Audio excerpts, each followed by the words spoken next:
Sekarang kita bahas mengenai Katolik. Kita orang Katolik, gereja kita gereja Katolik. Tapi jangan pernah lupa saudara-saudari.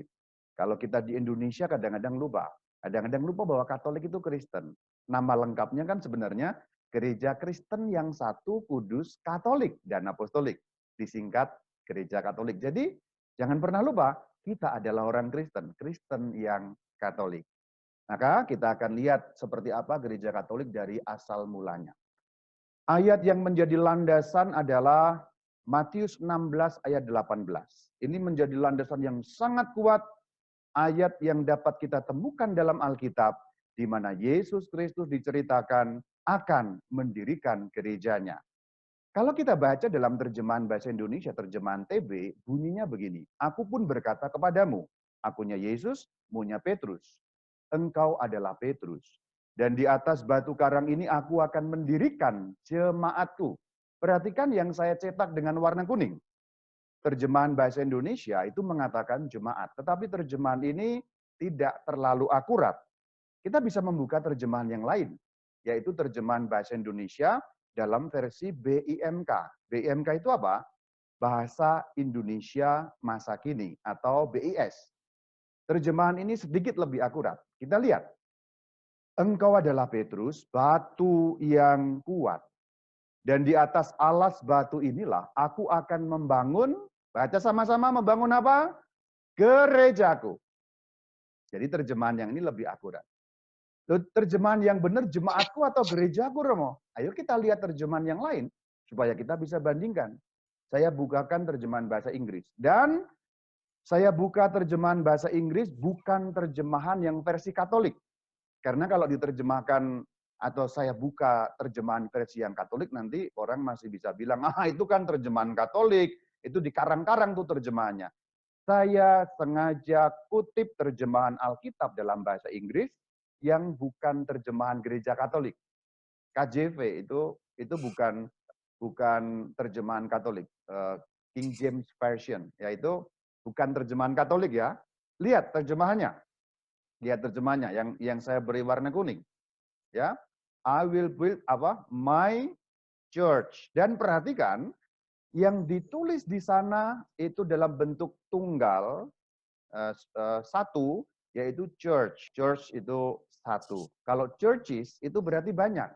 Berarti dikatakan dalam ayat Injil Matius 16:18 itu disebut my church.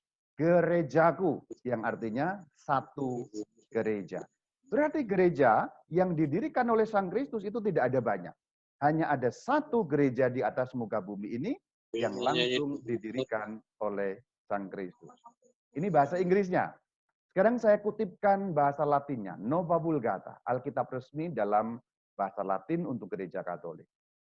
Et ego dico tibi, ya ego, aku dico berkata tibi kepadamu, tu es Petrus. Ya. Tu kamu adalah Petrus. Kamu itu Petrus, kamu adalah Petrus. Et super hang Petram, super di atas, hang ini Petram batu karang. Di atas batu karang ini edificabo akan mendirikan. Jadi itu futurum, future ya, will.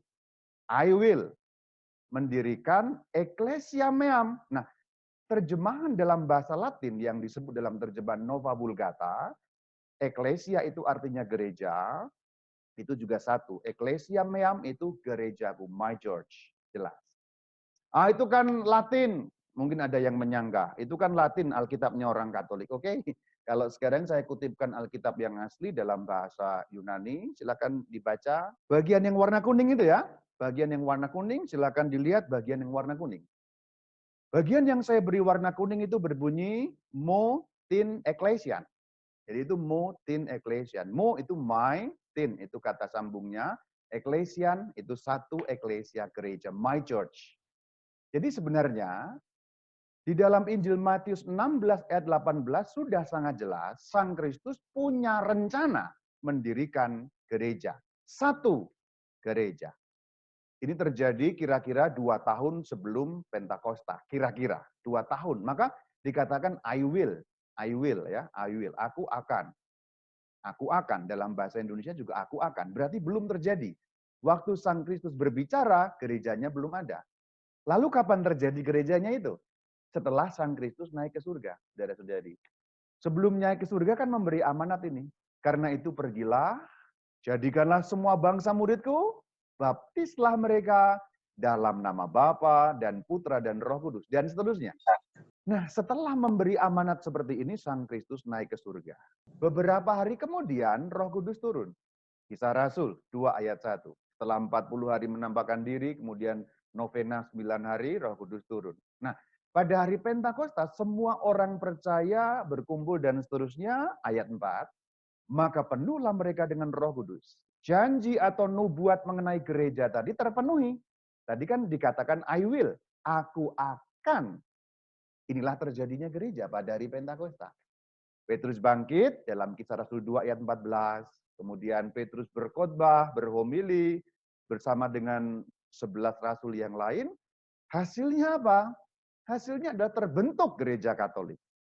Kisah Rasul 2 ayat 41 ketika dikatakan orang-orang yang menerima perkataannya itu dibaptis.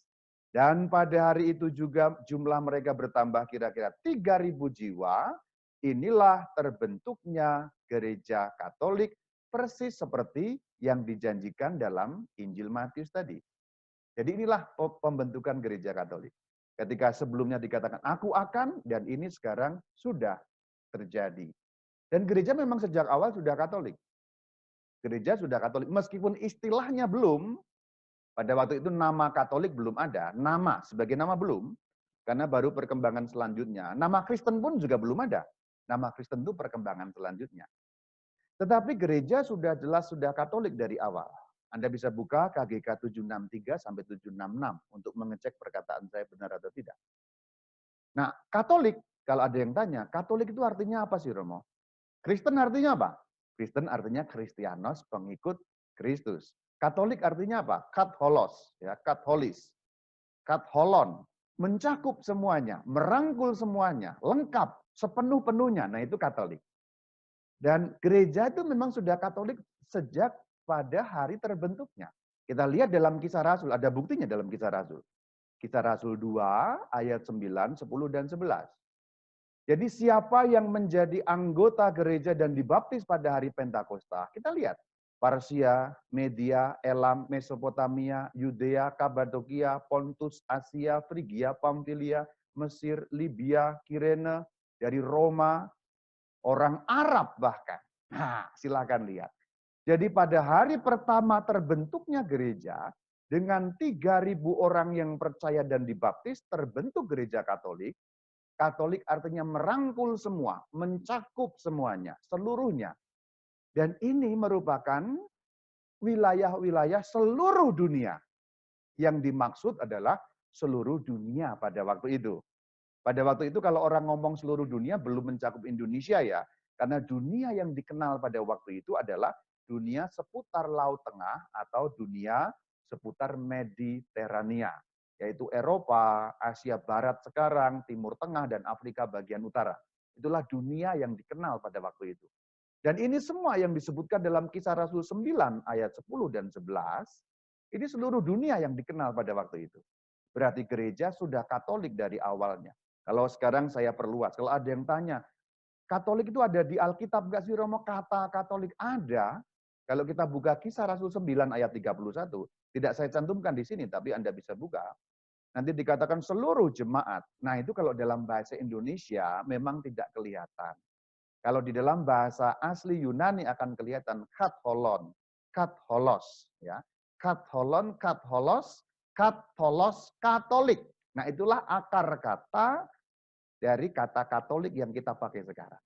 Sudah ada Kisah Rasul 9:31. Tapi Anda harus buka di dalam Alkitab bahasa Yunani ya, GNT ya, Greek New Testament. Kalau Anda buka dalam terjemahan tidak kelihatan, hanya akan muncul seluruh gereja begitu. Jadi kalau kita buka dalam Alkitab bahasa Yunani asli, kita baru lihat ada kata Katolik di dalam Alkitab. Ada. Bahkan sebelum kata Kristen muncul, kata Katolik sudah ada. Dalam bab 9, kata Kristen baru muncul dalam bab 11. 11:26. Nah itu nama-nama selanjutnya. Nama yang lebih awal lagi ada, yaitu Jalan Tuhan. Nanti juga bisa klik di YouTube-nya Katki. Intinya adalah bahwa gereja Katolik itu sudah sejak awal mulanya memiliki anggota dari segala suku, segala bangsa, seluruh dunia. Anda bisa cek di KGK 830, 831. Jadi kalau ditanya kenapa kok namanya Katolik? Ya karena mencakup seluruh suku bangsa. Dari awal mulanya terbentuk. Hari Pentakosta 33 Masehi di kota suci Yerusalem.